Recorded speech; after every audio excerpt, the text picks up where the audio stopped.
అమ్మా, ఈరోజు కొంచెం నీరసంగా ఉంది. ఆఫీస్‌లో చాలా వర్క్ చేసొచ్చాను. కొంచెం ఏదైనా హెల్తీగా చేసి పెట్టమ్మా. సరే అయితే నీకు ఇష్టమైన జొన్న రొట్టె చేసి తీసుకొస్తాను. సరే అమ్మా. అది ఎలా చేద్దామో కూడా మనం వ్యూయర్స్‌కి చూపిద్దాము. సరేనా? సరే అయితే. ఓకే. ఓకే.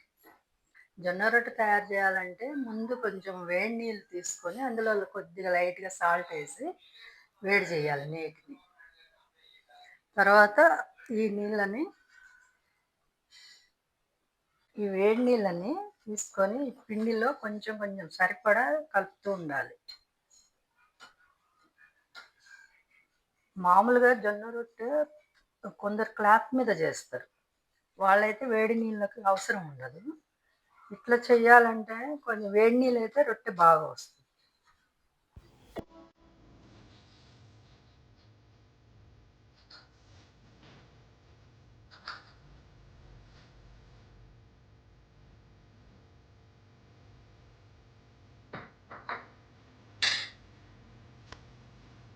పిండిని బాగా ముద్ద వచ్చేంత వరకు జాగ్రత్తగా నీళ్లు సరిపడా కలుపుకుంటూ ముద్ద వచ్చేంత వరకు రొట్టెకు సరిపడా నీళ్లు కలపాలి.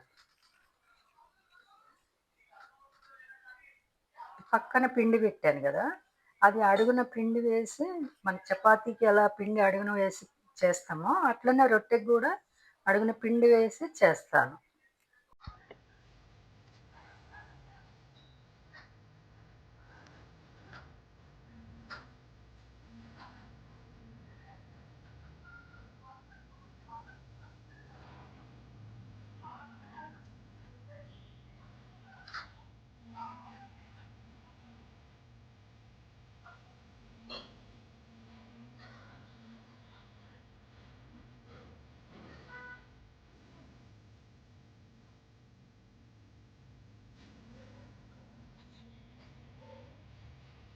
మనం ఇలా ఎంత బాగా దీన్ని ఇట్లా అంటామో రొట్టె అంత బాగా వస్తుంది అన్నమాట.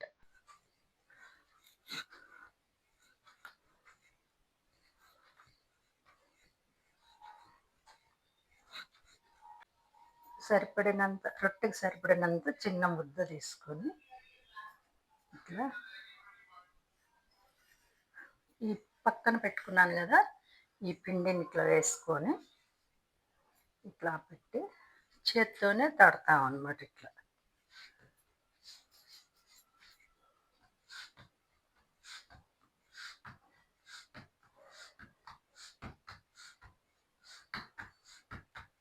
ఇవి ఎక్కువగా రాయలసీమలో తెలంగాణలో చాలా బాగా చేసుకొని తింటుంటారు. మంచిది కూడా ఆరోగ్యానికి.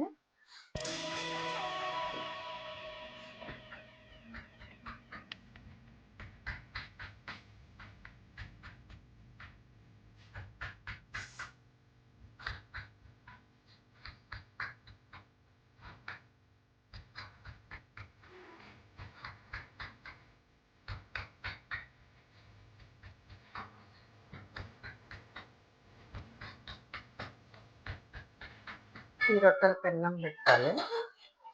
ఇది కొంచెం వేడి అవ్వగానే ఆ రొట్టెని ఇక్కడ తీసుకొచ్చి వేస్తాం.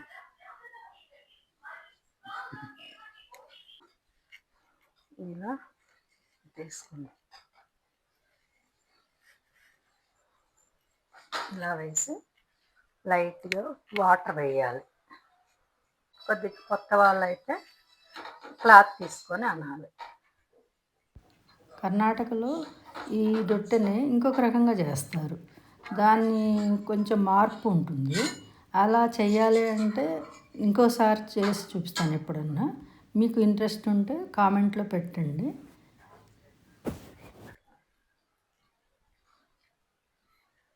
రొట్టె ఇలా జాగ్రత్తగా చూసుకుంటూ మాడిపోకుండా చేసుకుంటూ ఉండాలి. కొంచెం టైం పడుతుంది, చపాతీ అంత త్వరగా కాలదు.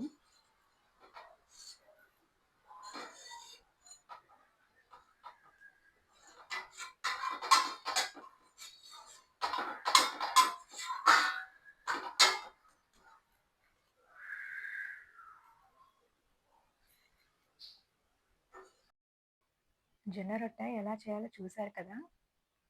మా అమ్మ ఎంతో చక్కగా ప్రతీదీ చూపించారు మీకు ఎలా చేయాలో.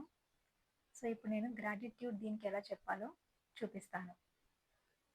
పంచభూతాలు కలిస్తేనే ఏదైనా ఏర్పడేది అని మీకు తెలుసా? ఎలానో చెప్తాను. ఫస్ట్ భూమి, దానిలోనే కదా రైతు పండించేది. సెకండ్, దీన్ని చేసేటప్పుడు ఉపయోగించిన నీరు, వాటర్. మూడవది అగ్ని, అది లేకుండా మనం తినగలమా అసలు? నాలుగవది ఆకాశం, దానిలో ఉన్న ఎనర్జీ. ఐదవది గాలి, గాలి లేకుండా సమస్త ప్రాణకోటే లేదు. ప్రతిరోజు మనం ఈ పంచభూతాలకి థ్యాంక్ యూ అని చెప్పి తింటే మనసు ఎంతో ఆనందిస్తుంది.